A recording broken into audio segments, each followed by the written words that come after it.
The cardboard nameplate on her desk read Mrs. Margaret Chen in simple black letters. But the 43 Marines assembled at Fort Bragg's elite Special Operations Training Center had no idea they were about to meet someone whose legend had been whispered in classified briefings for over 2 decades. What they saw instead was a woman in her early 50s pushing a wheeled cart filled with children's artwork and lesson plans, wearing a floral print dress that looked like it came from a department store clearance rack, and sensible walking shoes that had clearly seen better days. Before we jump back in, tell us where you're tuning in from, and if this story touches you, make sure you're subscribed, because tomorrow I've saved something extra special for you. The morning sun cast long shadows across the North Carolina training facility as Margaret navigated her cart through the security checkpoint. Her movements unhurried, despite the obvious confusion her presence was causing among the military personnel manning the gates. She carried herself with the quiet dignity of someone accustomed to managing 33rd graders during their most energetic moments, but there was something in her posture that suggested depths beyond what her elementary school teaching credentials might indicate. Staff Sergeant Michael Torres, a decorated veteran of 3 combat tours in Iraq and Afghanistan, was the first to notice the unusual civilian making her way across the training compound.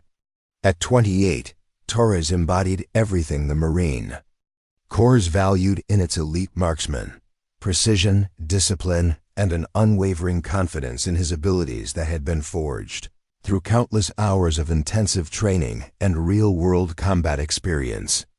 His custom-built rifle system represented the pinnacle of modern military technology, incorporating advances in optics, ballistics, and materials science that pushed the boundaries of what was possible in precision shooting. The weapon Torres carried had cost the Marine Corps over $12,000 and featured components manufactured by companies whose research and development budgets exceeded those of small nations. Every element of his equipment had been selected based on exhaustive testing under conditions that replicated the most demanding operational environments, and his personal modifications reflected years of experience fine-tuning performance characteristics to match his individual shooting style and preferences. Torres nudged his shooting partner, Corporal James Martinez, and gestured toward Margaret's slow progress across the compound. "What the hell is a schoolteacher doing at a special operations training exercise?" His voice carried the kind of casual authority that came from years of military service and multiple combat deployments, where his shooting skills had meant the difference between mission success and catastrophic failure.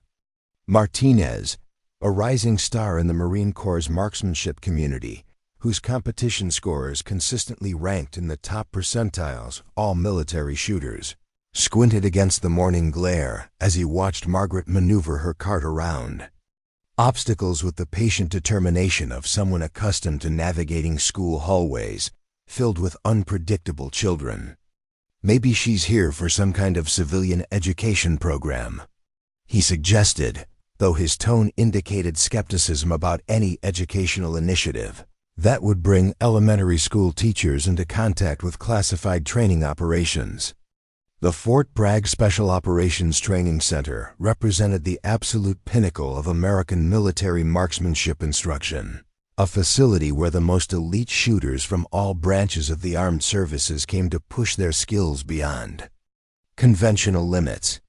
The center's mission involved preparing snipers for operations that officially didn't exist, in locations that couldn't be acknowledged, under conditions that would challenge every aspect of their training, equipment, and mental resilience.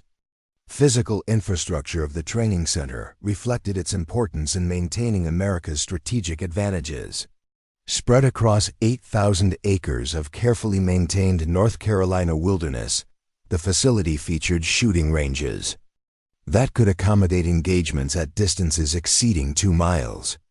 Environmental chambers that could replicate conditions from Arctic tundra to tropical rainforest, and simulation systems that incorporated real-time intelligence feeds from ongoing operations around the globe.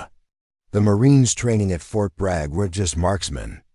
They were weapons systems specialists whose understanding of ballistics, meteorology, and advanced optics rivaled that of engineers and scientists working in civilian research institutions. Their equipment represented millions of dollars in research and development, incorporating technologies that had been classified at the highest levels of government secrecy before being adapted for operational use.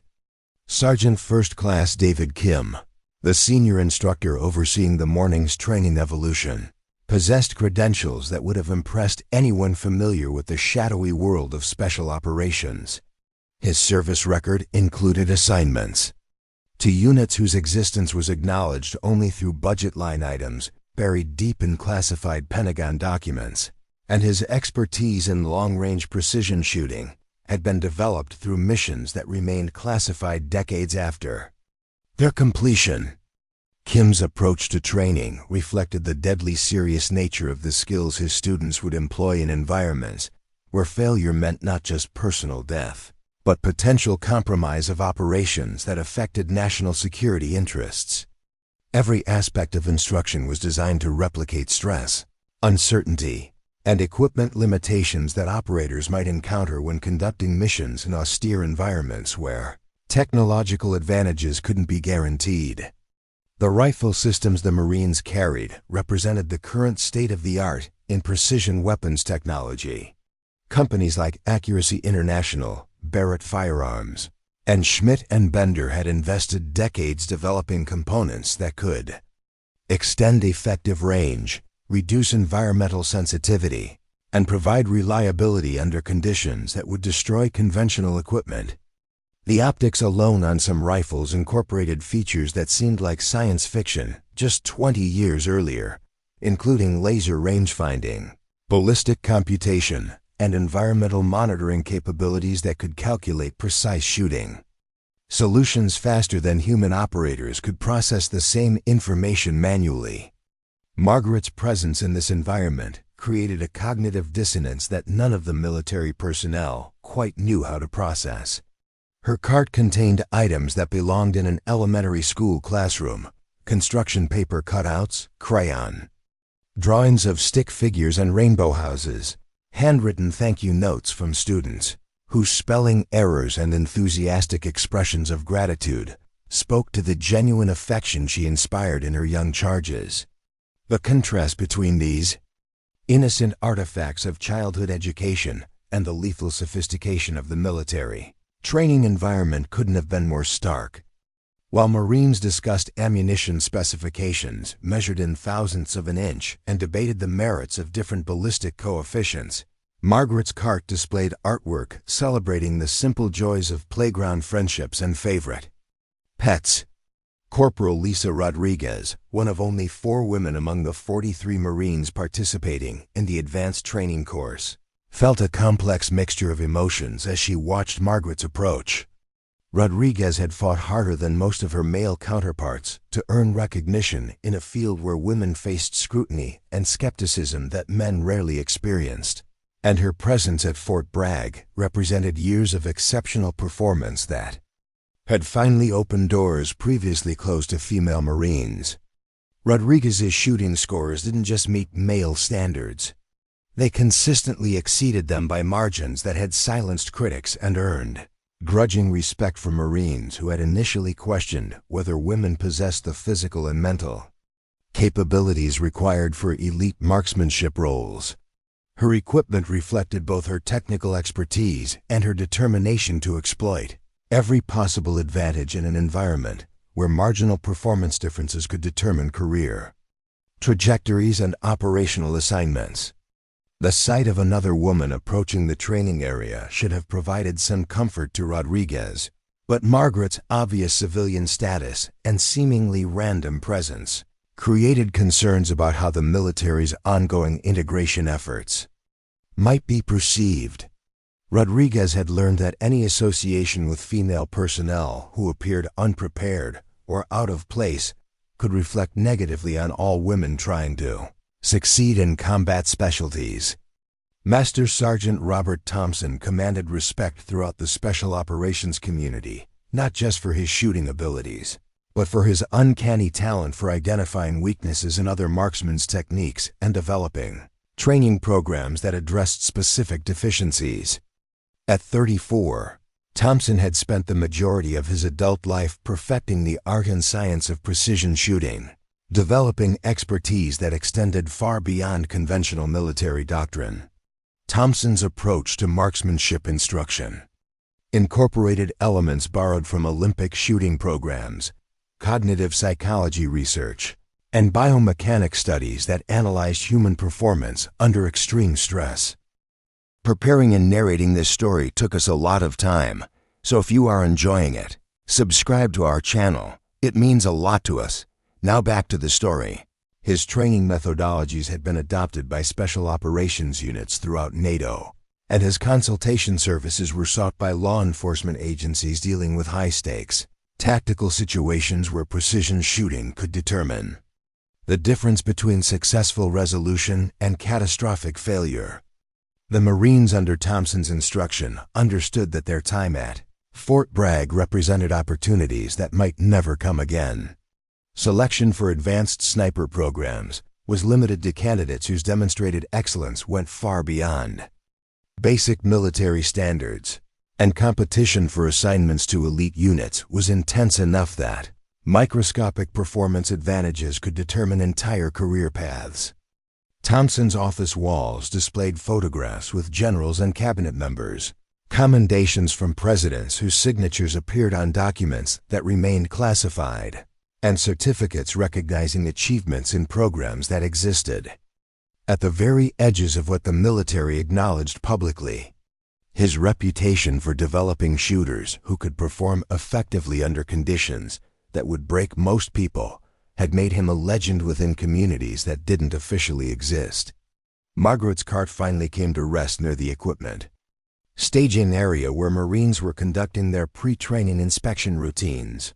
Her presence created an immediate disruption in the facility's carefully orchestrated morning procedures, as military personnel struggled to understand why a civilian elementary school teacher had been granted access to one of America's most sensitive training environments. The security protocols at Fort Bragg were designed to prevent exactly this kind of unauthorized civilian presence. Multiple checkpoints, background investigations, and clearance verifications were supposed to ensure that only properly credentialed military personnel could access training areas where classified techniques and equipment were routinely employed. Margaret began unpacking items from her cart with the same methodical precision she probably used when organizing classroom supplies for a new school year. But instead of educational materials, she revealed equipment that immediately caught the attention of every Marine within visual range.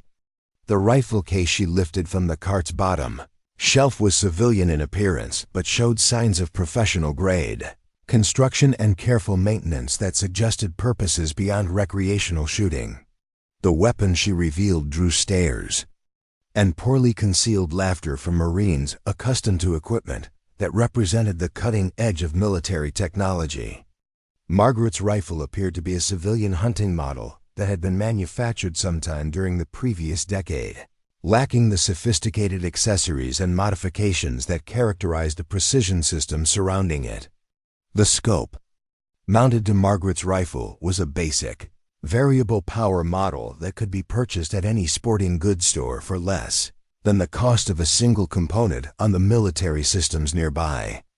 Her ammunition appeared to be factory-loaded hunting cartridges rather than the precision, match-grade rounds that filled the gear bags of serious competitive shooters.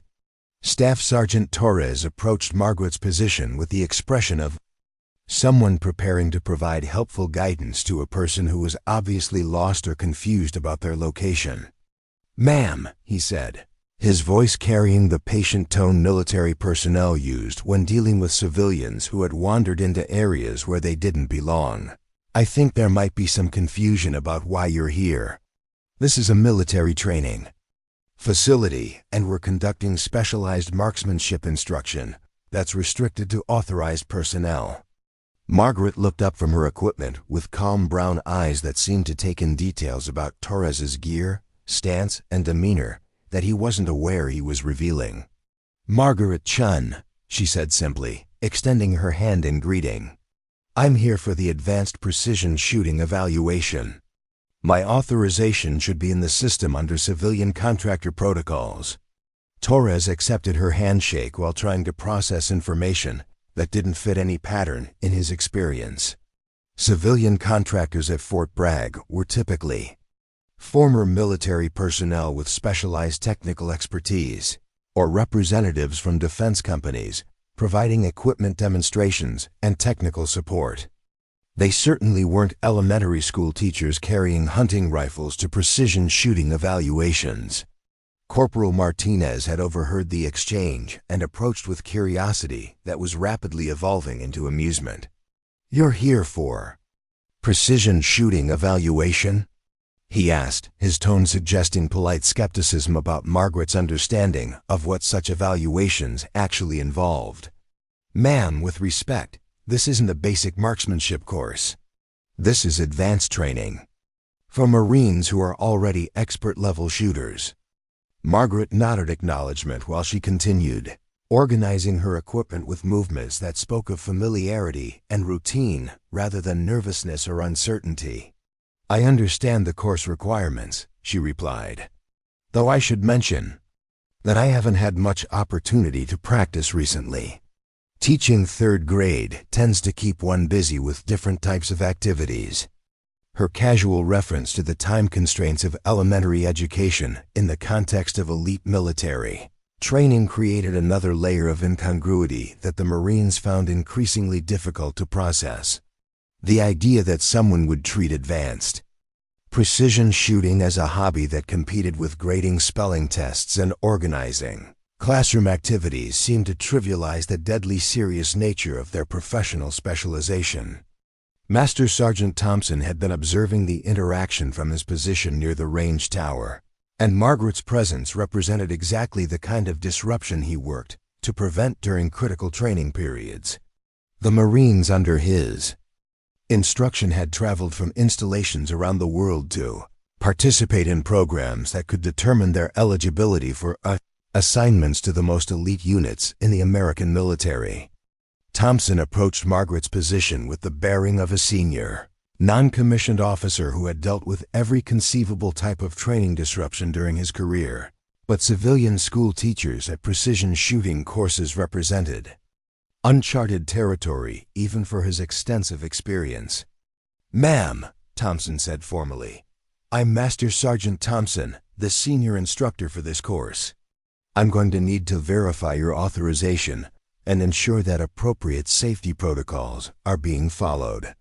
This training involves live-fire exercises with high-powered weapon systems, and civilian participation requires specific approvals that I haven't been briefed about." Margaret reached into a worn leather portfolio and produced documents that appeared to be properly formatted military paperwork, complete with official seals and authorization codes that Thompson recognized as legitimate despite his confusion about how an elementary school teacher had obtained them. The authorization forms bore signatures from command levels that Thompson rarely saw, and the civilian contractor classifications referenced programs and evaluation criteria that weren't part of his normal administrative experience. The paperwork was undeniably official, but it raised more questions than it answered about Margaret's background and the purposes of her participation in elite military training. "These certifications," Thompson said slowly, studying the documents, with growing puzzlement, reference specialized training programs that aren't in our standard database. Can you clarify where you completed this instruction and what qualifications you're carrying that authorized your participation in this evaluation?"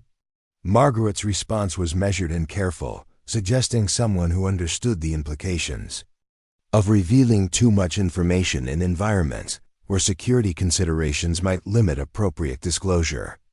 "Various programs over the years," she said simply. "Some of the training occurred through civilian channels that might not interface directly with military record systems." The vagueness of her explanation only deepened Thompson's confusion.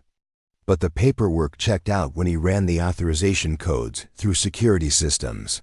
And someone with significant authority had clearly approved Margaret's participation in training that was typically restricted to the most elite military personnel.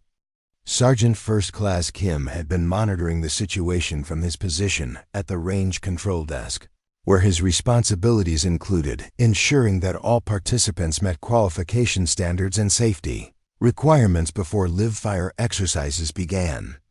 Margaret's presence represented an administrative anomaly that could create liability issues if not properly managed.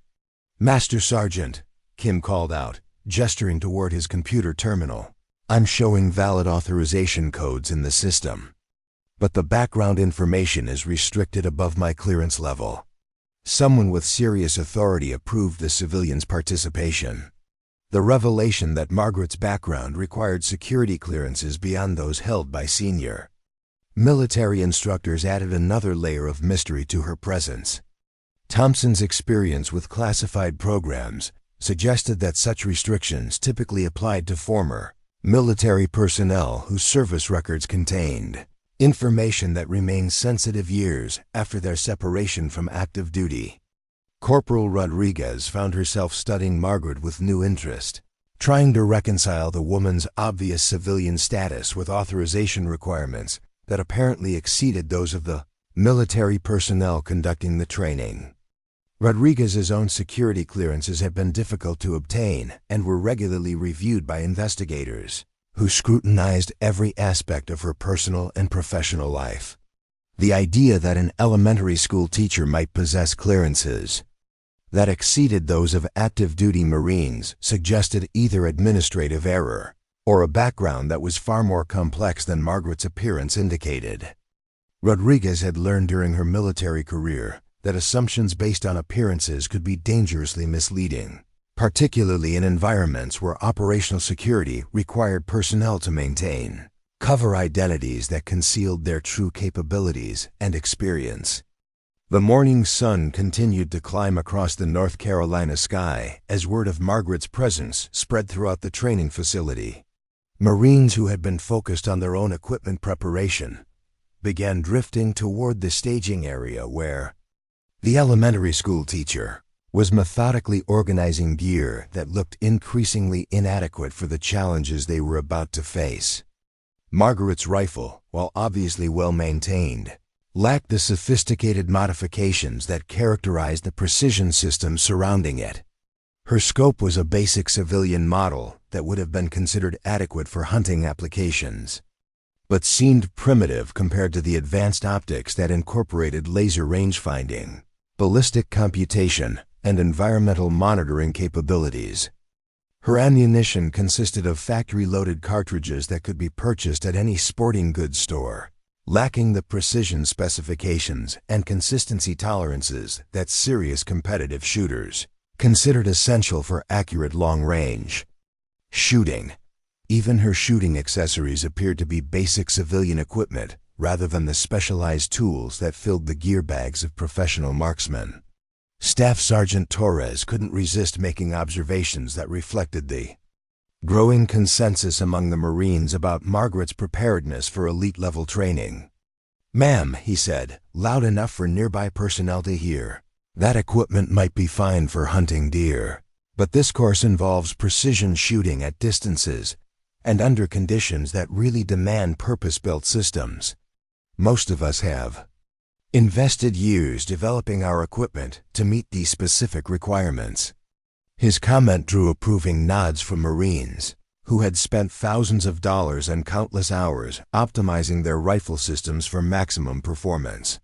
The contrast between their sophisticated military-grade equipment and Margaret's basic civilian setup seemed to validate their assumptions about the preparation and commitment required for success at elite levels.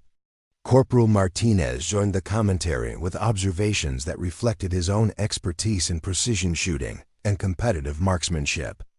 "The scope alone makes a huge difference at extended ranges," he noted, gesturing toward Margaret's basic optic. "When you're trying to hit targets at 800 or 1,000 yards, you need resolution and clarity that basic hunting scopes just can't provide." Margaret listened to their assessments with the same patient attention she probably gave to students who were enthusiastically explaining their understanding of subjects they hadn't quite mastered yet. Her expression remained pleasant and interested, showing no signs of defensiveness or irritation at the increasingly pointed observations about her equipment limitations. "You make excellent points," she replied thoughtfully. "Modern optics certainly provide capabilities that weren't available when this scope was manufactured. The technology has advanced dramatically over the past few decades." Her acknowledgement of their expertise seemed to encourage more detailed explanations about the technical advantages that professional-grade equipment could provide.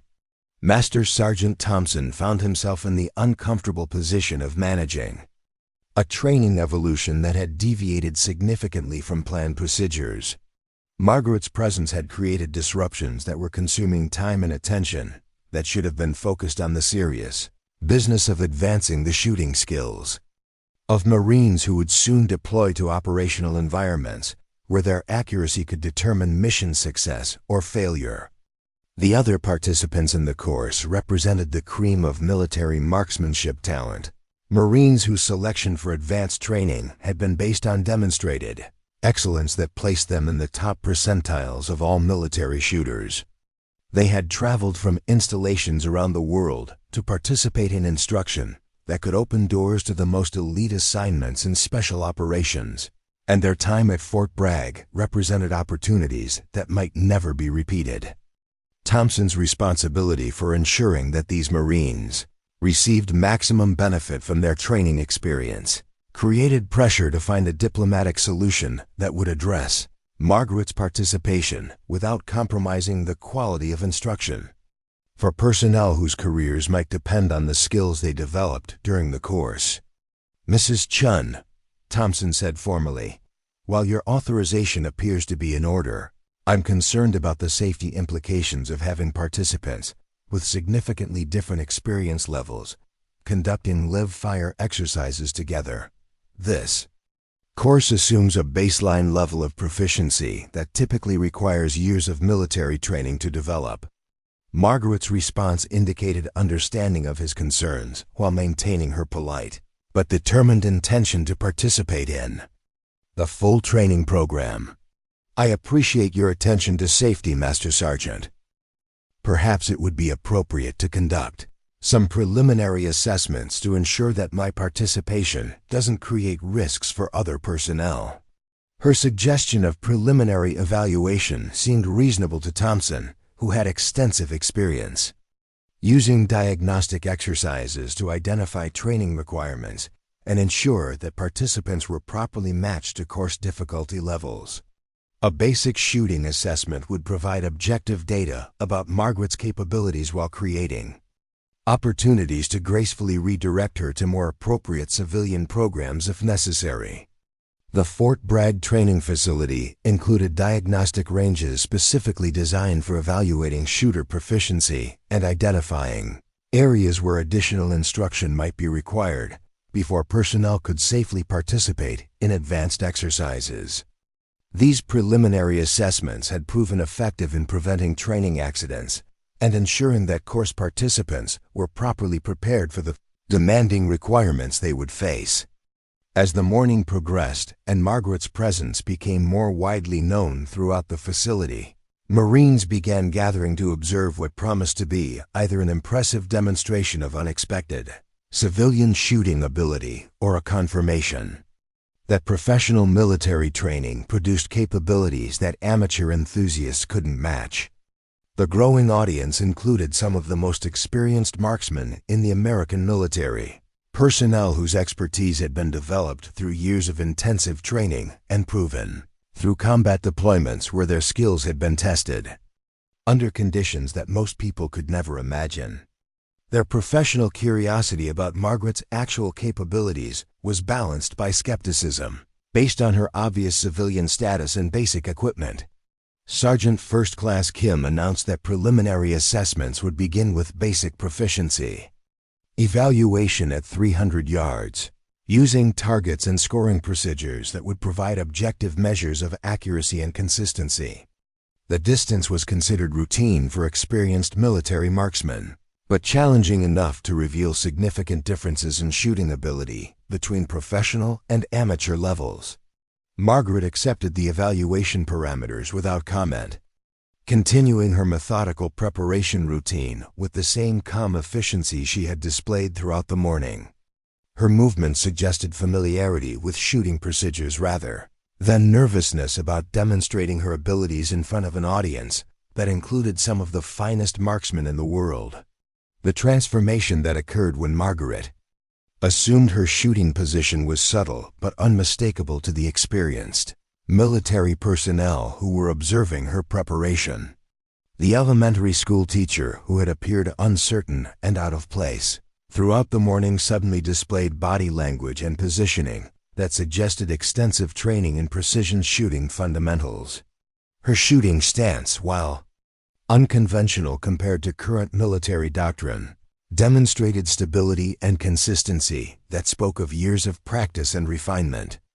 The way she positioned her rifle, established her sight picture, and controlled her breathing indicated understanding of marksmanship principles that went far beyond recreational hunting experience. Staff Sergeant Torres found himself paying closer attention to Margaret's technique as she prepared for her first shot. The dismissive attitude that had characterized his earlier observations was being replaced by professional curiosity about shooting methods that differed from current military standards but appeared to be based on solid fundamental principles. "Her position's all wrong according to current doctrine," Torres murmured to Martinez, "but she's rock steady. That's not easy to achieve without a lot of practice."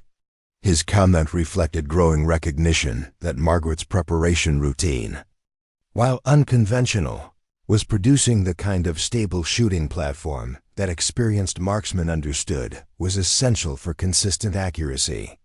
The first shot, when it came, surprised everyone within hearing range. Instead of the sharp crack that characterized high-velocity military ammunition, Margaret's rifle produced a deeper, more authoritative report that rolled across the range, with the kind of sound that suggested larger powder charges and heavier bullets than the precision loads typically used in competitive shooting. Through the spotting scopes positioned behind the firing line, range officials could see that Margaret's bullet had struck the target well within the scoring rings, producing an impact that would have been considered respectable for any shooter, regardless of their experience level or equipment specifications. The Marines, who had been expecting either a complete miss or marginal accuracy, found themselves confronting evidence that contradicted their assumptions about the relationship between equipment sophistication and shooting performance. Margaret's basic civilian setup had just produced results that many recreational shooters would have been proud to achieve. "Center mass," announced the range official monitoring the electronic scoring system. "Good hit." His matter-of-fact tone couldn't entirely mask his surprise at the quality of Margaret's first shot, which had exceeded expectations based on her equipment limitations and apparent civilian status. Corporal Rodriguez felt her own assumptions about Margaret beginning to shift as she observed the older woman's methodical approach to follow-up shots. Rodriguez had learned during her own military training that consistent accuracy required not just technical skill but mental discipline and emotional control that many people struggled to develop even after extensive instruction. Margaret's demeanor throughout the shooting sequence remained calm and focused, showing none of the anxiety or excitement that typically characterize shooters who were performing in front of audiences or trying to prove themselves in competitive situations. Her approach suggested someone who was accustomed to shooting under observation and comfortable with the pressure of demonstrating her abilities. The second and third shots continued the pattern established by Margaret's first effort, producing impacts that clustered within the target's scoring rings with consistency that indicated genuine shooting skill rather than beginner's luck. Her technique, while unconventional by current military standards, was clearly producing repeatable results that met basic proficiency requirements. Master Sergeant Thompson found himself reassessing his initial concerns about Margaret's participation in the training course. Her preliminary shooting performance had demonstrated capabilities that, while not exceptional by elite military standards, were certainly adequate for safe participation in more advanced exercises. The diagnostic evaluation continued through several more shooting strings, with Margaret consistently producing accuracy levels that placed her within acceptable ranges for course participation. Her equipment limitations clearly affected her performance compared to the sophisticated systems used by military participants, but her fundamental shooting skills were obviously well developed through years of practice and instruction. "She's not embarrassing herself," Thompson acknowledged to Kim during a break in the evaluation process. "The shooting's solid, even if the equipment's basic." Whoever trained her knew what they were doing. His assessment reflected professional recognition that Margaret's capabilities, while perhaps not exceptional, were certainly legitimate and adequately developed for continuation in the course. As the morning's preliminary assessments concluded, Margaret had established herself as someone whose presence, while unusual, was justified by demonstrated competence rather than administrative error or misplaced civilian enthusiasm.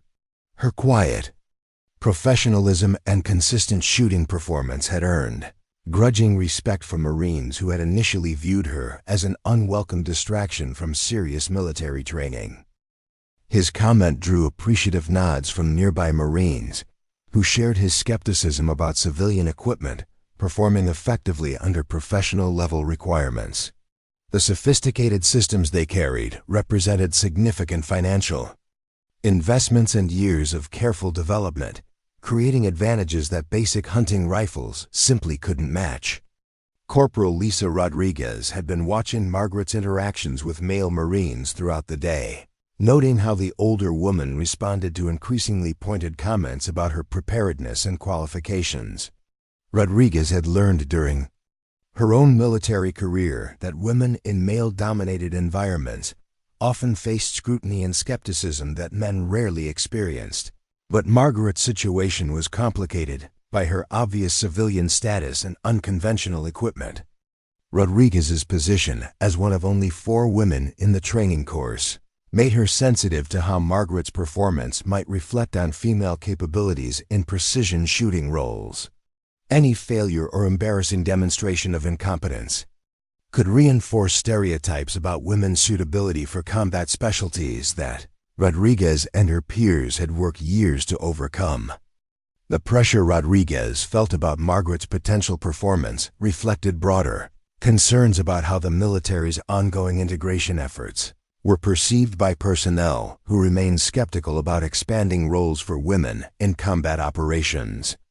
Success stories were celebrated and analyzed, but failures received disproportionate attention and were often cited as evidence supporting traditional restrictions. Master Sergeant Thompson had been monitoring the subtle dynamics developing among course participants as Margaret's presence continued to disrupt normal training routines. The growing focus on her performance was creating distractions that detracted from the serious business of developing marksmanship skills that could determine survival in operational environments. Thompson's responsibility for maintaining training quality and ensuring maximum benefit for Marines, who might never have another opportunity for elite instruction, created pressure to address the situation diplomatically. Margaret's authorization remained valid, but her continued participation needed to contribute positively to the learning environment rather than becoming a spectacle that undermines serious professional development. The first shooter called to the line was Corporal Martinez, whose equipment and technique represented everything the Marine Corps valued in modern precision marksmanship. His approach to the firing position demonstrated textbook fundamentals refined through hundreds of hours of practice and multiple competitive shooting events, where he had consistently placed among top finishers. Martinez's rifle settled into its bipod with mechanical precision, and his body assumed the stable shooting position that had been optimized through extensive biomechanics analysis and physiological monitoring. The ballistic computer-mounted to his scope provided shooting solutions that accounted for atmospheric pressure, temperature variations, and wind conditions measured by sensors positioned throughout the range complex. His shooting sequence unfolded with practiced efficiency that impressed even the experienced instructors observing from the range tower. 5 shots delivered in rapid succession, each impact recorded by electronic sensors that provided immediate feedback about accuracy and consistency. Martinez's group size would have been exceptional by civilian standards and met the demanding requirements that qualified Marines for advancement to specialized sniper training programs. The electronic scoring system confirmed Martinez's performance with objective measurements that eliminated subjective evaluation from the assessment process. His shots had clustered within a circle that could be covered by a silver dollar, demonstrating the kind of precision that separated professional military marksmen from recreational shooters who considered themselves skilled. Applause and appreciative comments from fellow Marines acknowledged Martinez's demonstration of excellence, creating pressure for subsequent shooters to meet standards that had been established at genuinely elite levels. The competitive atmosphere that characterized all training at Fort Bragg was intensifying as participants understood that their performance would be measured against benchmarks set by their most capable peers. Staff Sergeant Torres followed Martinez to the firing line with confidence, born of extensive competition experience and equipment that had been proven effective under the most demanding conditions. His custom rifle system had produced consistent accuracy throughout his military career, and his personal modifications reflected years of experimentation and refinement that had eliminated every source of performance variability he could identify. Torres's shooting technique incorporated elements borrowed from Olympic-level competitive programs, cognitive psychology research, and biomechanics studies that analyzed human performance under extreme stress. His approach to marksmanship represented the current state of the art in precision shooting, combining technological advantages with training methodologies that have been proven effective in both competitive and operational environments. The shots Torres delivered maintained the high standards established by Martinez, producing impacts that clustered with scientific consistency within the target's scoring rings.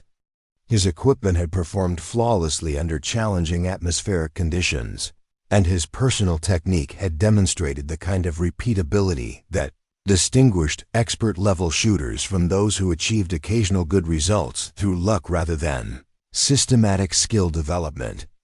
Electronic measurements confirmed Torres's success with objective data that would be incorporated into training records and evaluation reports that influenced assignment opportunities and career advancement prospects.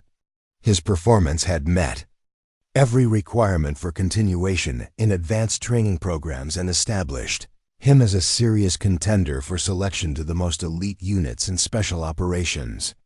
The pattern continued as subsequent Marines demonstrated capabilities that justified their selection for training at Fort Bragg. Equipment worth tens of thousands of dollars produced accuracy levels that would have impressed professional competitive shooters, while training methodologies developed through decades of military experience generated consistent performance under conditions that challenged both technical and mental capabilities. Margaret's turn approached as the afternoon progressed and atmospheric conditions became increasingly challenging. Heat mirages were distorting target images, creating optical illusions that could mislead even experienced shooters about precise aiming points. Wind patterns had become erratic and unpredictable, requiring constant adjustment of shooting solutions that tested both equipment capabilities and operator adaptability. The Marines who had performed successfully were gathering behind the firing line to observe Margaret's attempt at meeting standards they had achieved with purpose-built equipment and years of professional training. Their conversations reflected growing skepticism about her ability to adapt basic civilian gear to challenges that demanded technological sophistication and operational experience. "This should be interesting," Torres commented to Martinez as Margaret approached the firing position with her worn leather shooting bag and basic hunting rifle. 500 yards with a scope that probably cost less than my bipod. Physics is going to be a harsh teacher here. His observation drew chuckles from Marines who understood the technical challenges that Margaret was about to face with equipment that lacked the advanced features they considered essential for success at intermediate distances. The mathematical realities of ballistics and atmospheric effects would soon reveal whether basic civilian equipment could compete with purpose-built military systems. Corporal Rodriguez found herself hoping that Margaret would perform well enough to avoid embarrassment, while recognizing that exceptional success seemed unlikely given the equipment limitations and obvious experience gap between civilian and military training backgrounds. Rodriguez had learned to manage her own expectations about performance while maintaining optimism about outcomes that could validate women's capabilities in demanding roles. The elementary school teacher from small-town North Carolina had successfully navigated her first encounter with some of America's most elite military marksmen, proving that her authorization for participation in advanced training courses was backed by genuine capability rather than bureaucratic confusion. But the real tests lay ahead, when the training would move beyond basic proficiency evaluation to the demanding challenges that separated professional military shooters from civilian enthusiasts. The morning sun had reached its peak intensity, casting harsh shadows across the Fort Bragg training complex as Margaret completed her preliminary shooting evaluation. Her performance had been steady and competent, meeting basic requirements for course continuation while revealing nothing exceptional. That might explain the unusual authorization codes that had granted her access to elite military training. As the Marines prepared to transition from diagnostic assessments to the more challenging phases of instruction, Margaret quietly organized her equipment with the same methodical precision she had displayed throughout the morning. Her worn leather shooting bag contained accessories that appeared to be as basic as her rifle and scope, lacking the sophisticated tools that filled the gear cases of her military counterparts. The contrast between Margaret's simple civilian setup and the high-tech equipment surrounding her had become even more apparent as the training progressed. While Marines consulted ballistic computers and adjusted precision instruments, Margaret relied on handwritten notes in a weathered notebook and made calculations using methods that predated the electronic systems her competitors considered essential. But she had proven that basic equipment, properly employed, could produce acceptable results in the hands of someone who understood fundamental shooting principles. Her quiet competence had earned her the right to continue, even if questions about her background and qualifications remained unanswered. The real challenges were just beginning, and Margaret Chen was ready to face whatever tests lay ahead in her unexpected journey through America's most demanding marksmanship training program. The afternoon heat at Fort Bragg had become oppressive.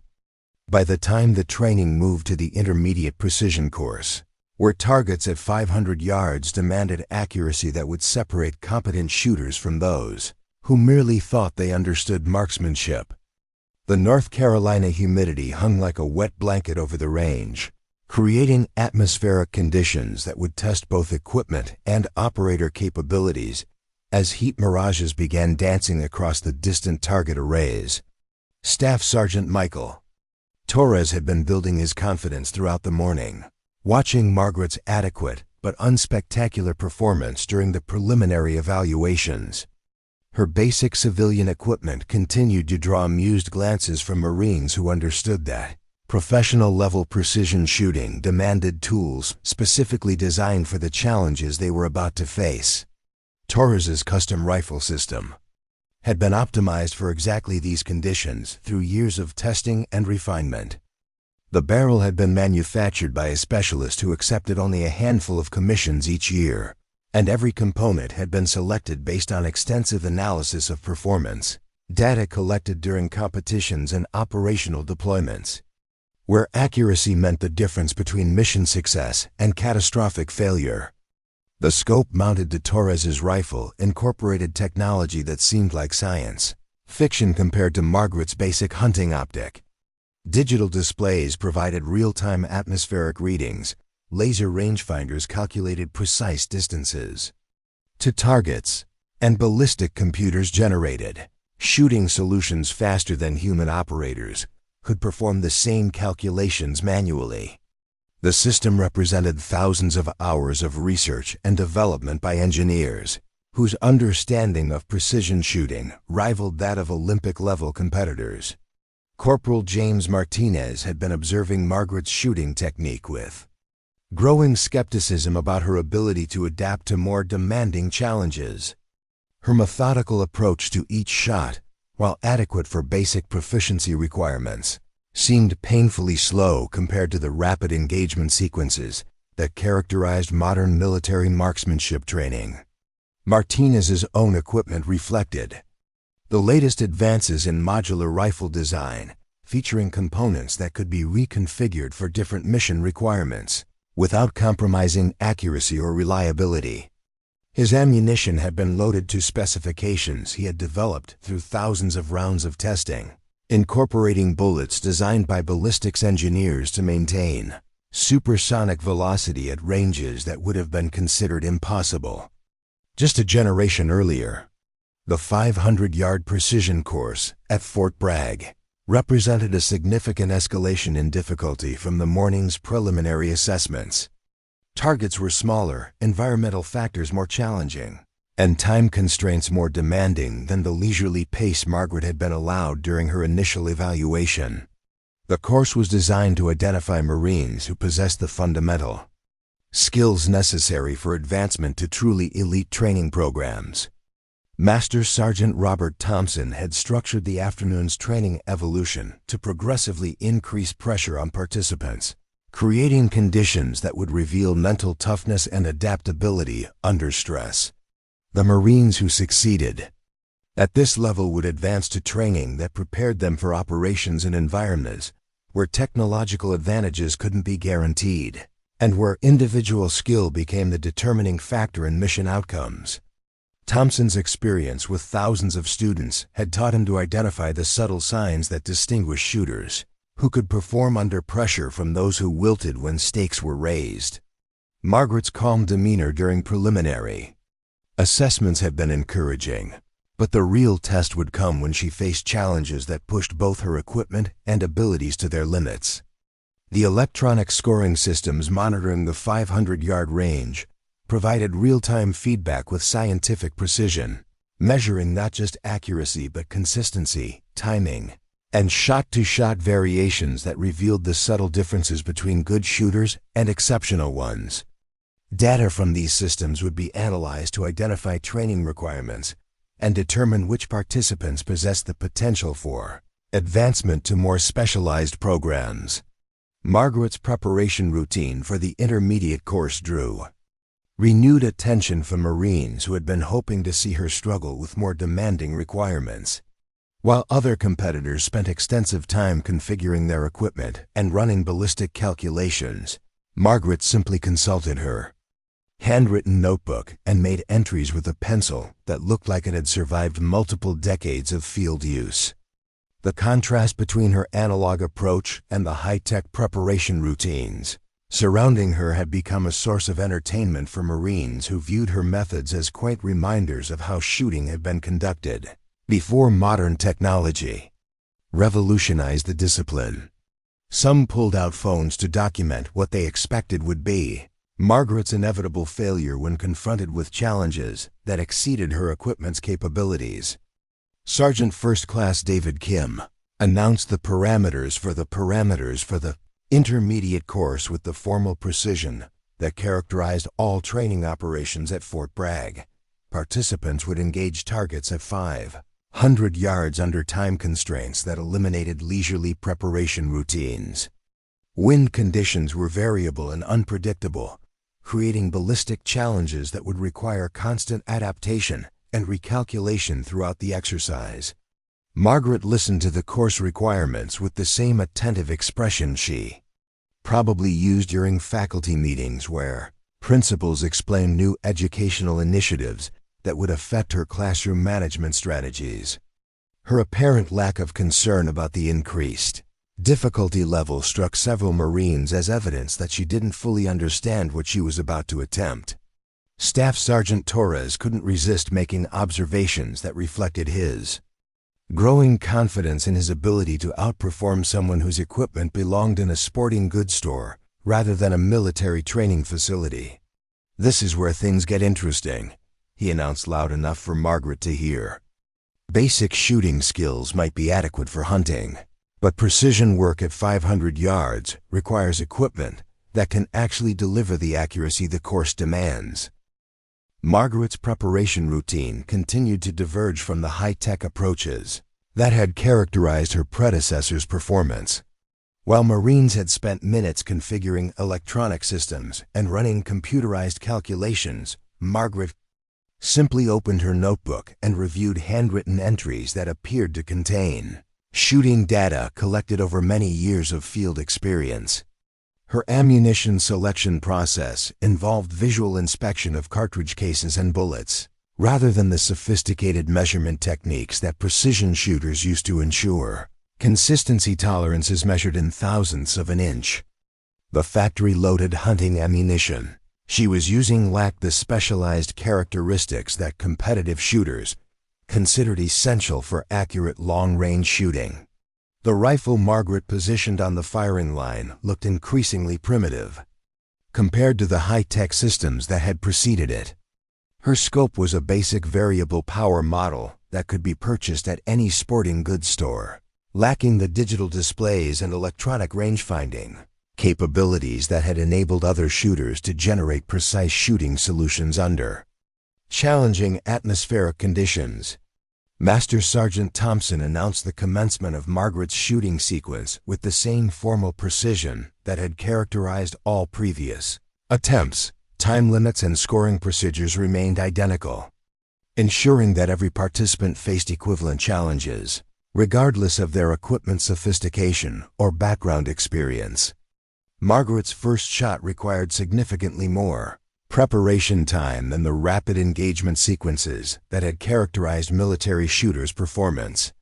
Her methodical approach to sight picture establishment and trigger control suggested someone who had learned to shoot effectively without relying on technological advantages, but the pace seemed painfully slow compared to contemporary military standards. The report from Margaret's rifle differed noticeably from the sharp cracks that had characterized high-velocity military ammunition. Her cartridges produced deeper, more authoritative sounds that suggested different powder charges and bullet weights than the specialized loads used by competitive precision shooters. Through spotting scopes positioned behind the firing line, range officials could observe Margaret's bullet impact on the distant target. The electronic scoring system would provide precise measurements, but visual assessment suggested performance that fell short of the exceptional standards established by her military predecessors. "Outer ring," announced the range official monitoring the electronic sensors. "Marginal hit." His matter-of-fact tone couldn't entirely mask disappointment at Margaret's performance, which had failed to meet the demanding accuracy requirements that other participants had exceeded with apparent ease. The Marines observing Margaret's attempt exchanged glances that reflected confirmation of their expectations about civilian equipment limitations under professional-level challenges. Torres nodded knowingly to Martinez, his expression suggesting vindication of predictions about the inevitable failure of basic hunting gear when confronted with precision shooting requirements. Margaret's subsequent shots continued the pattern of marginal performance that placed her well behind the accuracy levels achieved by Marines with purpose-built equipment and professional training backgrounds. Her technique remained consistent, but the fundamental limitations of her civilian setup were becoming apparent under conditions that demanded technological advantages she simply didn't possess. The electronic scoring system recorded Margaret's complete shooting sequence with objective precision that eliminated any subjective evaluation from the assessment process. Her group size exceeded acceptable standards by margins that would have disqualified civilian competitors from advanced training programs, and her time requirements violated efficiency standards that military operations demanded. That's what happens when you bring a hunting rifle to a precision shooting course, Torres observed loud enough for Margaret to hear as she completed her firing sequence. Equipment matters at this level, and there's no substitute for purpose-built systems when accuracy requirements get serious. His comment drew approving nods from Marines who viewed Margaret's poor performance as validation of their beliefs about the importance of technological advantages and professional training in achieving elite-level marksmanship capabilities. The contrast between their success and her struggles seemed to confirm that military standards existed for legitimate reasons. Corporal Rodriguez felt a mixture of disappointment and embarrassment as she watched Margaret organize her equipment. After completing what had clearly been an unsuccessful attempt at meeting course standards, Rodriguez had hoped for a better outcome that might have demonstrated women's capabilities in precision shooting roles. But Margaret's performance provided ammunition for critics who questioned female suitability for combat specialties. The afternoon break provided opportunities for informal discussion about the morning's training evolution and Margaret's obviously inadequate performance during more challenging exercises. Marines gathered in small groups to analyze shooting techniques, compare equipment specifications, and discuss the lessons learned from observing different approaches to precision marksmanship challenges. Master Sergeant Thompson found himself in the uncomfortable position of managing a training situation that had evolved beyond normal parameters for course administration. Margaret's continued participation was creating disruptions that affected the learning environment for Marines who had traveled great distances to receive instruction that could determine their future career opportunities. Thompson's professional responsibility for ensuring maximum training benefit for qualified military personnel conflicted with administrative requirements to accommodate civilians whose authorization appeared legitimate despite their obvious inadequacy for elite-level instruction. The situation required diplomatic handling that would address competing priorities without creating larger problems for facility management. Mrs. Chen, Thompson approached Margaret during the break with the expression of a senior instructor, preparing to deliver guidance that civilian participants might find difficult to accept. I've been observing your performance today, and I'm concerned that the course requirements may exceed what your equipment can reasonably accomplish under these conditions. Margaret looked up from her rifle, where she was making adjustments to her scope with tools that appeared to have been borrowed from a hardware store rather than a precision shooting specialist. Her expression remained calm and attentive, suggesting someone who was accustomed to receiving feedback about performance that didn't meet established expectations. The equipment limitations are certainly a factor, Margaret acknowledged quietly, her tone suggesting agreement with Thompson's assessment rather than defensiveness about her capabilities or preparation. This old rifle has seen better days, and the scope probably isn't adequate for the precision these exercises demand. Thompson felt encouraged by Margaret's apparently realistic assessment of her situation and her apparent willingness to acknowledge limitations that were becoming increasingly obvious to everyone observing her performance.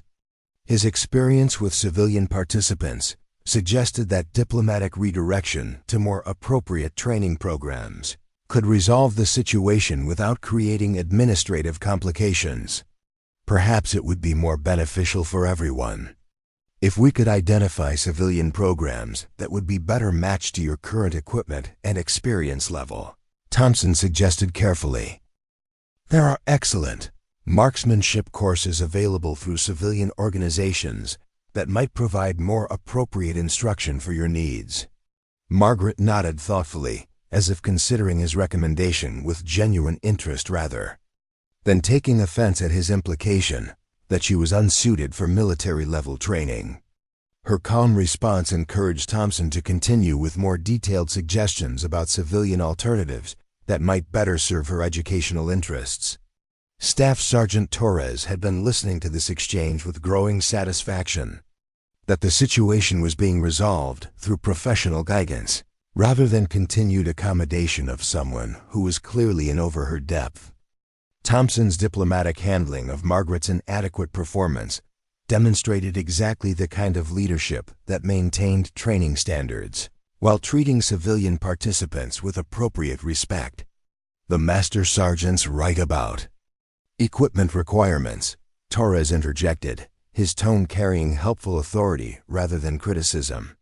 Precision shooting at military levels demands purpose-built systems that can deliver consistency under conditions that basic hunting equipment simply wasn't designed to handle.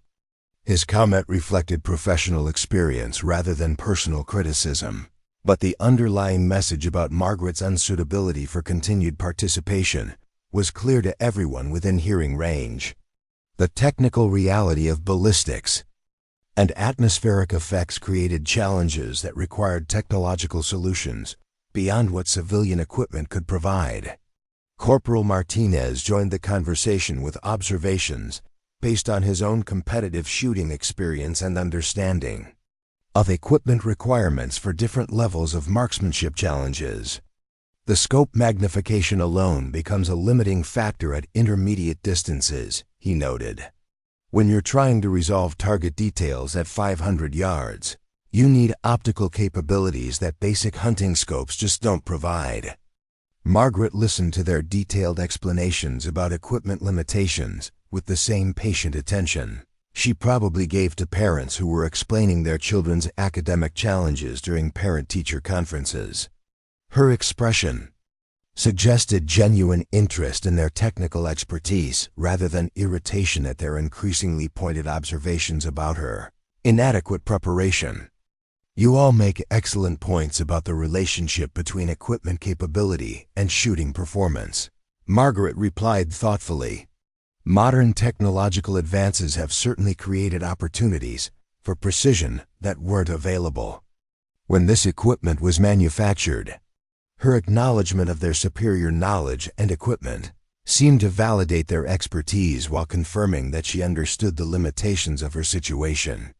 The conversation was proceeding exactly as Thompson had hoped, with diplomatic guidance leading toward a resolution that would benefit everyone involved.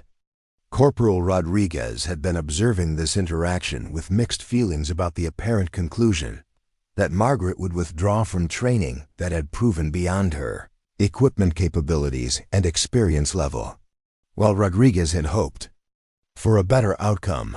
The reality of Margaret's poor performance made continued participation seem inadvisable for everyone concerned.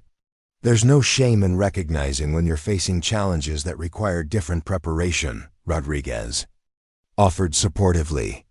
We've all had experiences where equipment limitations or unfamiliar conditions affected our performance. The important thing is learning from the experience and finding training that matches your current situation.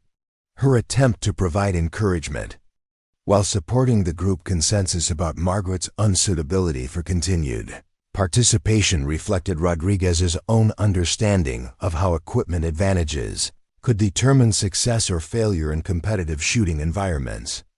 Margaret's gracious acceptance of feedback demonstrated maturity that deserved respectful recognition. The afternoon sun continued to beat down on the Fort Bragg training complex as Margaret appeared to consider the advice she was receiving from multiple sources about the appropriateness of her continued participation in training designed for elite military marksmen. Her contemplative silence suggested someone who was seriously weighing professional guidance against personal motivations for seeking advanced instruction. Sergeant First Class Kim had been monitoring the situation from his position at the range control desk, where his administrative responsibilities included ensuring that training evolutions proceeded smoothly and that all participants received appropriate instruction based on their demonstrated capabilities and potential for improvement. Kim's experience with diverse training populations had taught him to identify situations where diplomatic intervention could prevent problems that might otherwise escalate into Administrative complications requiring higher-level involvement. Margaret's situation seemed to be resolving appropriately through peer guidance and professional mentorship rather than formal administrative action. The growing consensus among course participants that Margaret's continued participation would be inadvisable for all concerned reflected mature professional judgment rather than personal criticism of her character or motivation. The technical realities of precision shooting at military levels created requirements that basic civilian equipment simply couldn't meet under challenging conditions. Master Sergeant Thompson felt satisfied that the situation was being resolved through constructive dialogue rather than confrontational enforcement of standards that Margaret had clearly failed to meet during the afternoon's more demanding exercises. Her apparent willingness to consider alternative training options demonstrated the kind of reasonable response that made diplomatic solutions possible. "Perhaps we could arrange for you to observe the remainder of the course," Thompson suggested, as a compromise that would allow Margaret to gain educational value from her visit without creating continued disruptions to training operations. There's always value in seeing how advanced techniques are applied, even if direct participation isn't appropriate given current circumstances. Margaret's response would determine whether the situation could be concluded satisfactorily for everyone involved, or whether additional administrative measures might be required to maintain training standards and ensure that qualified military personnel received maximum benefit from their limited time at Fort Bragg's premier marksmanship facility. The late afternoon heat was becoming increasingly oppressive as atmospheric conditions continued to deteriorate, creating additional challenges that would test even the most sophisticated equipment and experienced operators. The remaining training evolutions were designed to push participants toward their absolute limits, identifying those few Marines who possessed the exceptional capabilities required for advancement to the most elite programs in special operations. Margaret's basic civilian equipment had already proven inadequate for intermediate challenges that represented only a fraction of the difficulty she would face if training continued. The mathematical realities of ballistics, atmospheric effects, and equipment limitations suggested that her performance would deteriorate further as requirements increased and conditions became more demanding. The professional guidance she was receiving from experienced military instructors reflected genuine concern for her safety and the training effectiveness of other participants, rather than personal criticism of her character or motivation.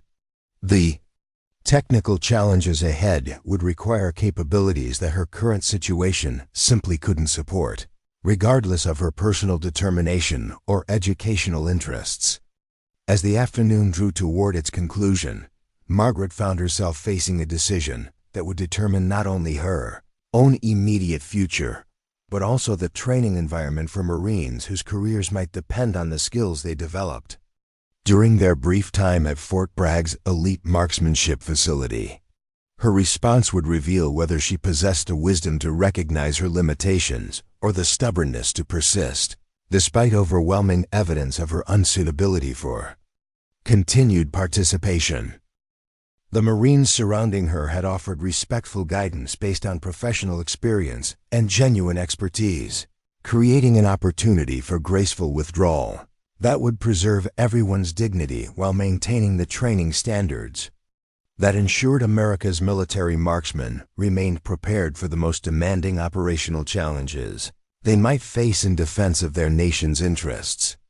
The western sun was casting long shadows across the Fort Bragg complex when Master Sergeant Robert Thompson made an announcement that would change everything.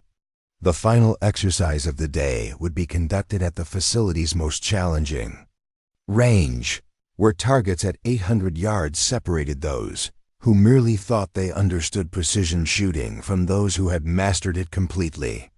Margaret Chen stood quietly beside her basic hunting rifle, listening as Thompson explained that this exercise was entirely voluntary and designed only for participants who felt confident in their equipment's capabilities at extended distances.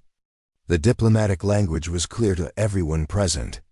This was Margaret's opportunity to gracefully withdraw from training that had already proven beyond her civilian preparation. Staff Sergeant Michael Torres felt vindicated as he watched Margaret consider Thompson's carefully worded invitation to step aside. The afternoon's exercises had conclusively demonstrated that basic hunting equipment couldn't compete with purpose-built military systems under professional-level demands. Torres expected Margaret to accept the face-saving exit she was being offered.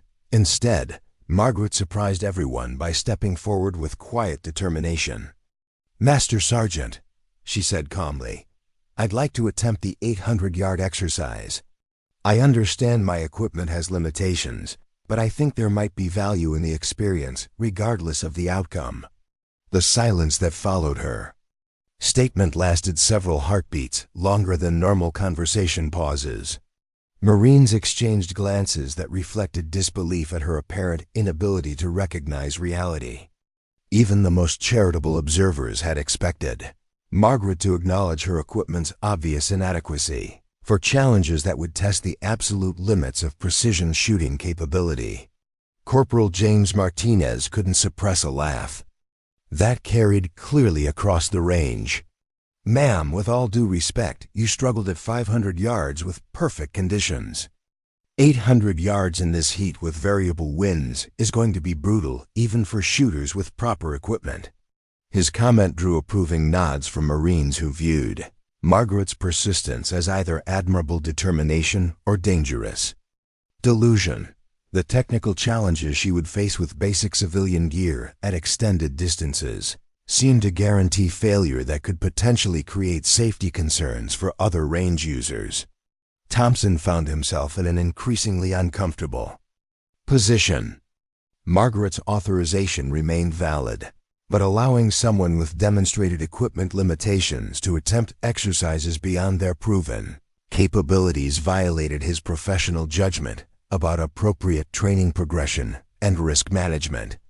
"Mrs. Chen," Thompson said carefully, "I appreciate your enthusiasm, but the 800-yard course presents challenges that even our most experienced shooters find demanding. The margin for error becomes essentially zero at that distance, and equipment limitations can become significant safety factors."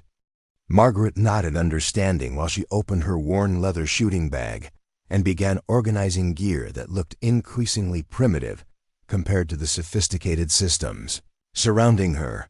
"I understand your concerns, Master Sergeant. Perhaps we could make this more interesting for everyone involved." Her suggestion hung in the superheated air like a challenge that couldn't be ignored. Torres straightened up, his competitive instincts immediately engaged by the implication that Margaret was proposing some kind of direct comparison between her obviously inadequate setup and his purpose-built precision system. "What exactly did you have in mind?" Torres asked, his voice carrying the confident tone of someone who had never encountered a shooting challenge he couldn't master. The idea that a civilian with basic hunting equipment might challenge his expertise seemed almost insulting. Margaret's response was measured and thoughtful, but something in her demeanor had shifted subtly. The elementary school teacher who had appeared uncertain throughout the day was displaying confidence that made several Marines pay closer attention to her words. "Well," Margaret said quietly, "since everyone seems confident about equipment advantages, perhaps we could settle this with a simple demonstration. One shot each at 800 yards, winner determined by closest to center." The suggestion created immediate buzz among Marines who understood they were witnessing either spectacular overconfidence or something more complicated than they had initially recognized. Torres found himself facing a direct challenge to his shooting ability from someone whose performance had been marginal at best throughout the training day. "You want to go head-to-head?"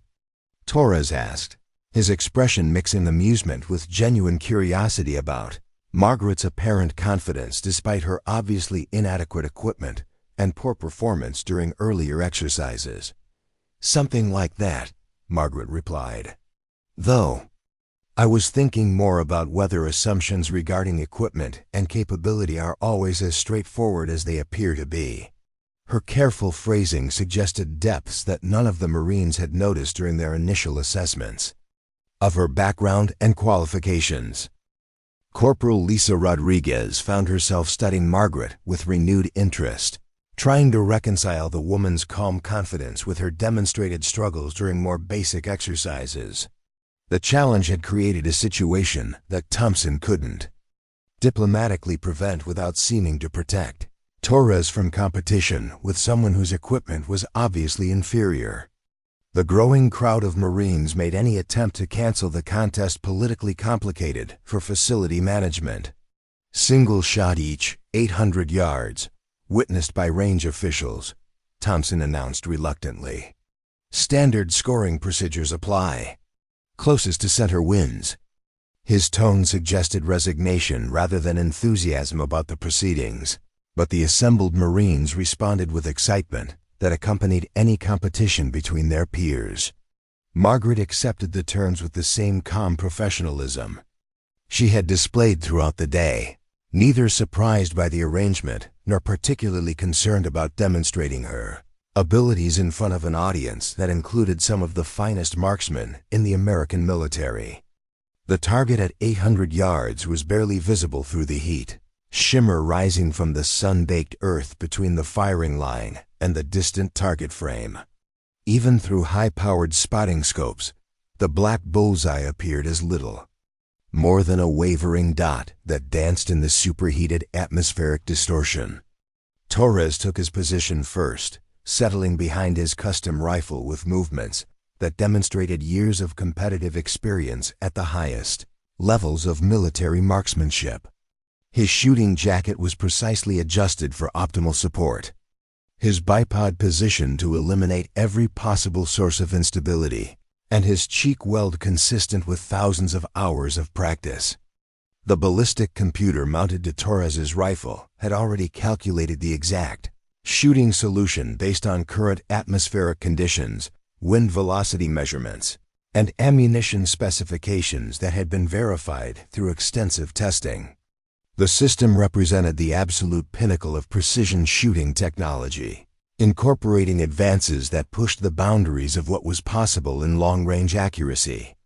Marines gathered behind the firing line to observe what promised to be either an impressive demonstration of military marksmanship superiority or an unexpected upset that would challenge fundamental assumptions about equipment advantages and shooting capability.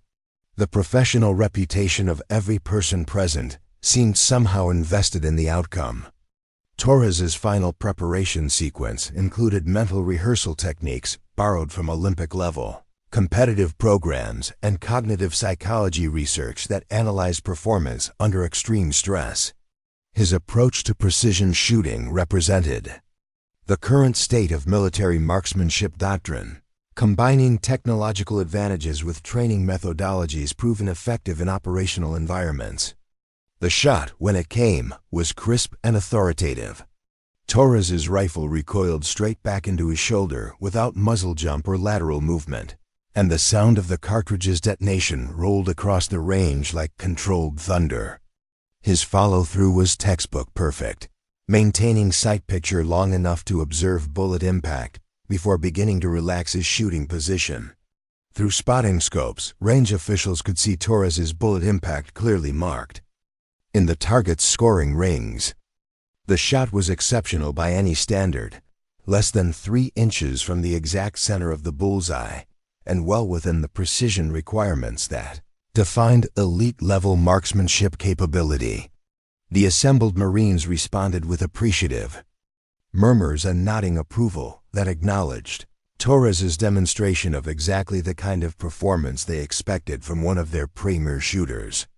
His custom equipment had delivered the accuracy his reputation promised, validating military investment in sophisticated systems and advanced training methodologies. Margaret rose from her position beside the equipment table where she had been, making final notations in her weathered notebook. Her movements were unhurried and deliberate as she approached the firing line, carrying her basic hunting rifle and civilian accessories that had drawn mockery throughout the day. The transformation that occurred when Margaret assumed her shooting position was subtle but unmistakable to experienced military personnel observing her preparation. The woman who had appeared uncertain and out of place suddenly radiated quiet, confidence that made Marines shift uncomfortably behind the firing line. Margaret's shooting stance was unconventional compared to current military doctrine, but demonstrated stability and natural alignment that spoke of extensive training in fundamentals that predated modern techniques. Her rifle settled against her shoulder like it belonged there, and her eye found the scope's sight picture with unconscious familiarity.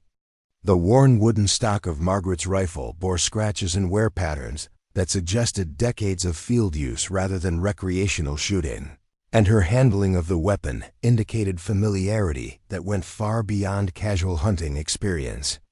Everything about her preparation routine suggested someone who had learned to extract maximum performance from basic equipment through skill rather than technological advantages. Margaret's breathing settled into the controlled rhythm that serious shooters use to manage heart rate and muscle tension, and her body assumed the kind of perfect stillness that came from years of disciplined practice under conditions more demanding than controlled range environments. The ancient hunting rifle felt familiar in her hands, like an old friend whose capabilities and limitations she understood completely. Her basic scope, despite its obvious technological deficiencies compared to the electronic marvels surrounding her, provided sight picture clarity that her experience had learned to interpret accurately. The distant target wavered in the heat mirage, but Margaret's decades of shooting experience allowed her to read atmospheric conditions and time her shot for the brief moments when the image steadied. Her trigger finger found the familiar curve of the rifle's mechanism, a component that had been carefully adjusted by a gunsmith whose work praised contemporary precision manufacturing techniques. The trigger broke cleanly at exactly the pressure Margaret expected, and the rifle recoiled straight back without the muzzle disturbance that might have affected bullet trajectory. The sound of her cartridge's detonation was different from Torres's shot, deeper and more resonant in ways that suggested different powder characteristics and bullet design. Through the spotting scopes, Margaret's bullet impact was visible immediately. The projectile had struck the exact center of the bullseye with precision that defied rational explanation given her equipment limitations and poor performance during earlier exercises. The shot hadn't just hit the center. It had obliterated it completely. The silence that followed lasted far longer than normal range procedures would have dictated.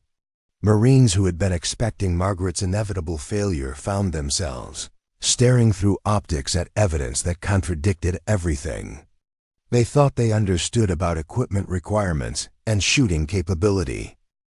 Torres lowered his binoculars with hands that weren't entirely steady, his expression cycling through confusion and disbelief as he processed what he had witnessed. His expensive precision system had been decisively outperformed by equipment that belonged in a sporting goods store rather than a military marksmanship competition. Dead center, announced the range official monitoring electronic scoring systems. Perfect score. The matter-of-fact declaration reverberated through the assembled crowd like shock waves from an unexpected explosion, challenging fundamental assumptions about technological advantages and professional training superiority. Master Sergeant Thompson approached the spotting scope with the expression of someone who needed to verify impossible results through personal observation. What he saw through the high-powered optics confirmed the electronic measurements.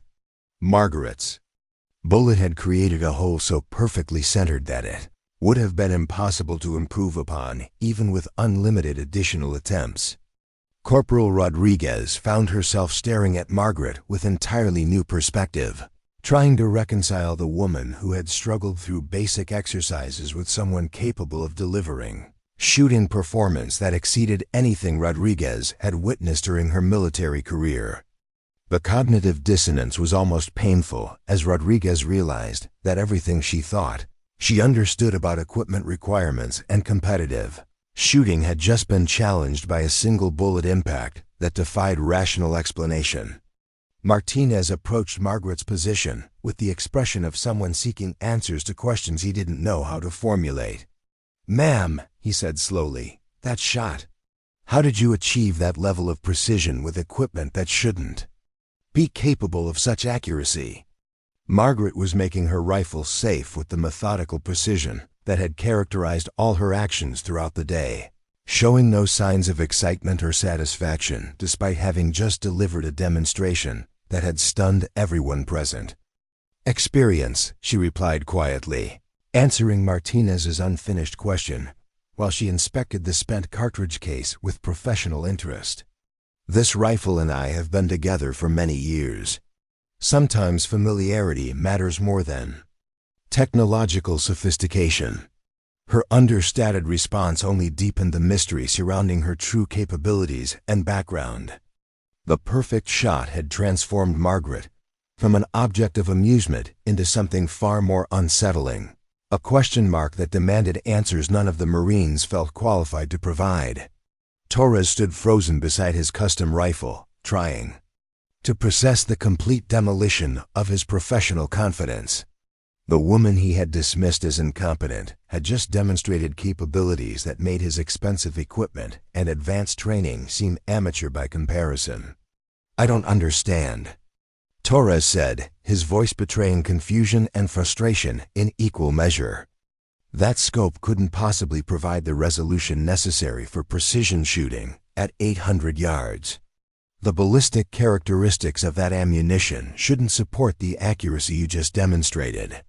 Margaret finished securing her equipment and turned to face the crowd of Marines who had gathered expecting to witness her humiliation, but instead found themselves confronting evidence that challenged core beliefs about capability and preparation. "Understanding isn't always required for effectiveness," Margaret replied gently. "This old rifle has made shots like that before, under conditions that made today's range session seem like casual practice." The implications of her statement began registering among Marines, who understood that precision shooting under controlled conditions represented only a fraction of the challenges that real-world operations could present. If Margaret could deliver such accuracy on a calm afternoon with unlimited preparation time, what might she be capable of under pressure? The perfect center shot had accomplished more than winning a simple contest between competing shooters. It had shattered assumptions, challenged expertise, and raised questions about the relationship between equipment sophistication and actual capability that would influence how these Marines evaluated performance for the rest of their careers. Master Sergeant Thompson found himself facing a situation unlike anything in his extensive experience managing elite training operations. Margaret's demonstration had been legitimately perfect by any measurement standard, achieved with equipment that should have been incapable of such precision, delivered by someone whose background remained mysteriously undefined despite apparently legitimate authorization.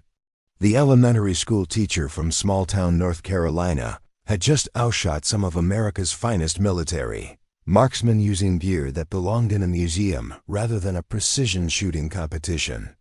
The questions raised by her performance demanded answers that none of the assembled professionals felt qualified to provide.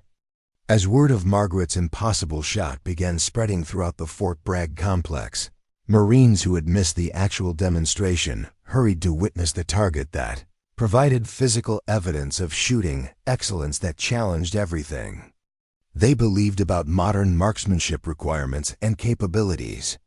Within minutes of Margaret's impossible shot, Master Sergeant Thompson received a secure call that changed everything. Colonel Sarah Mitchell's voice carried urgency that made 30-year veterans pay immediate attention. The authorization codes Thompson had been questioning all day suddenly made perfect sense as classified databases revealed information that explained Margaret's presence at Fort Bragg. Margaret Chen wasn't just an elementary school teacher with unusual shooting skills. She was Patricia "Ghost" Sullivan, holder of the longest confirmed kill in modern warfare history. Her service record included operations across 3 decades that officially never happened, conducted in places that didn't appear on maps, using capabilities that pushed human performance beyond recognized limits. Staff Sergeant Torres felt. His world collapsed as Thompson shared the revelation with stunned Marines. A woman he'd mocked for her basic equipment was a legend whose achievements made his own accomplishments seem like recreational activities. Her hunting rifle wasn't inadequate civilian gear, but the same weapon system that had eliminated high-value targets at distances exceeding 2,000 yards under combat conditions.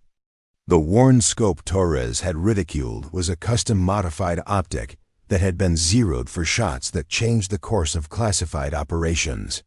Her handwritten notes were amateur calculations, but data collected through missions were mathematical. Precision meant the difference between strategic success and international catastrophe. Corporal Rodriguez understood instantly why Margaret had accepted their criticism with such grace.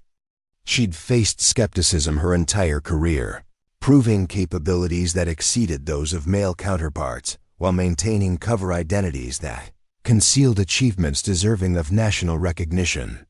Margaret's classroom teaching wasn't retirement from military service, but ongoing operational cover that protected secrets too sensitive for public acknowledgement.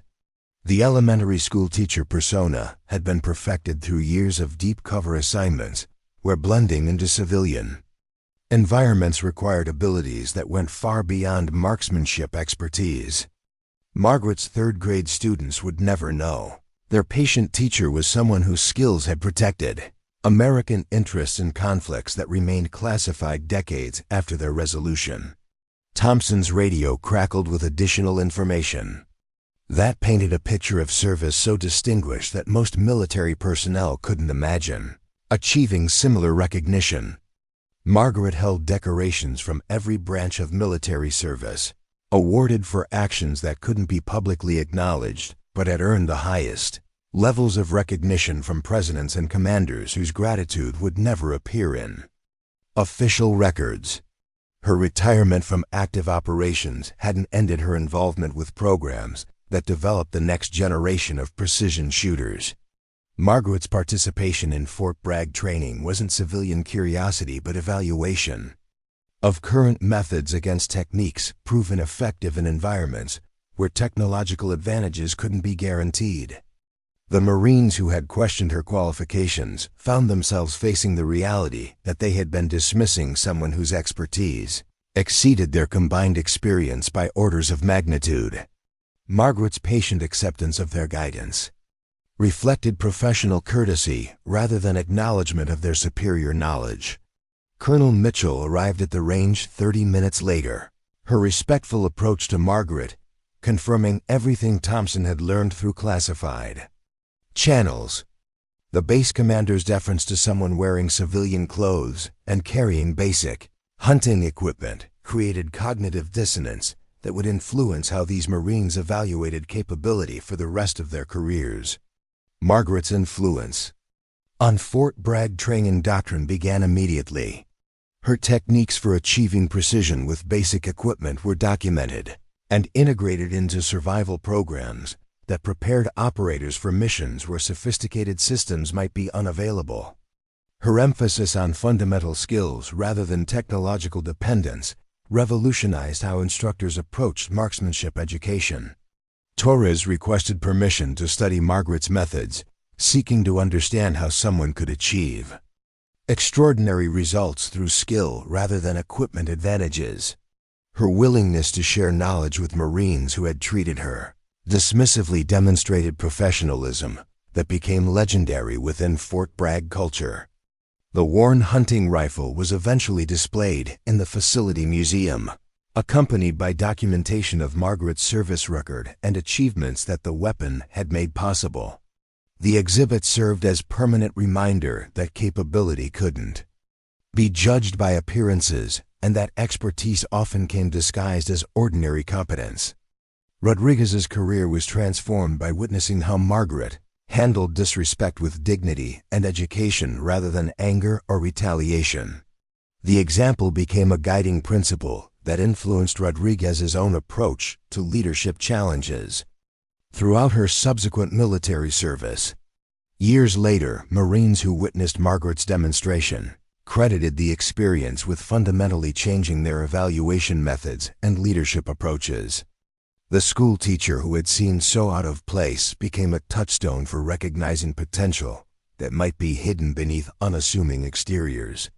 Margaret returned to her classroom the following Monday, where third graders welcomed her back with artwork and stories about their weekend adventures. None would ever know that their gentle teacher had just reminded America's finest military marksmen that true excellence often wears the most ordinary disguises. The legend of the elementary school teacher who outshot elite Marines with basic hunting equipment became part of Fort Bragg folklore, told and retold as an example of the importance of looking beyond surface appearances to recognize the extraordinary capabilities that might be concealed by the most unexpected presentations. Up next, you've got two more standout stories right on your screen. If this one hit the mark, you won't want to pass these up. Just click and check them out.